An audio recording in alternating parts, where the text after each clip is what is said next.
நானும் சின்ன வயசுல இருந்து படிச்சிட்டு இருக்கிற குறள் தான். படிக்க படிக்க பொருள் விரிய விரிய உடம்பு சிலிர்க்குதுங்க. என்ன மாதிரியான பொருளை சொல்லிட்டு போயிருக்கிறான் இவன்? இந்த ஐயன் என்பவன் யார்?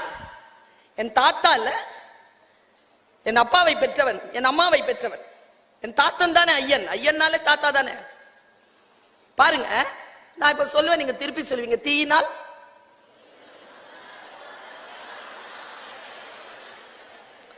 நான் எல்லாத்தையும் காட்சிப்படுத்துறவ, காட்சிப்படுத்தி பாக்குறேன். தீ சுடுது, புண் வருது, புண் ஆறுது, ஆனா வடு ஆறல இல்லையா?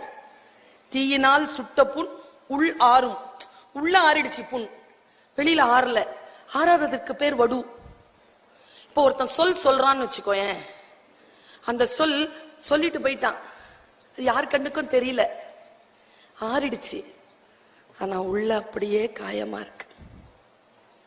தீயினால் சுட்ட புண் உள்ளாரும், வெளியில் தான் வடு. ஆனால் யாரேனும் ஒரு தீய சொன்னால் அது ஆறியது போல் தெரியும், ஆனால் ஆறாத வடுவாக அது ஆழ் மனதில் நிற்கும் என்று எழுதிக்கிட்டு போனான் வள்ளுவன். ஆனா அதை படிக்கும் பொழுது எனக்கு புதுசா ஒரு விஷயம் தோணுச்சு.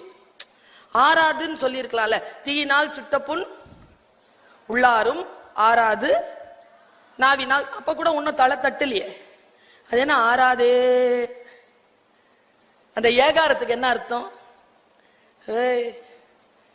நீ மறந்துடலாண்டா நீ சொன்னத, அந்த மனசு மறக்க மாட்டேங்குதுடா. ஆறாதே. இங்கதான் குறள் என் பக்கத்தில் வந்து நிற்கிறது. என் சொல்லை கவனமாக நான் பயன்படுத்த என்னை தூண்டுகிறது.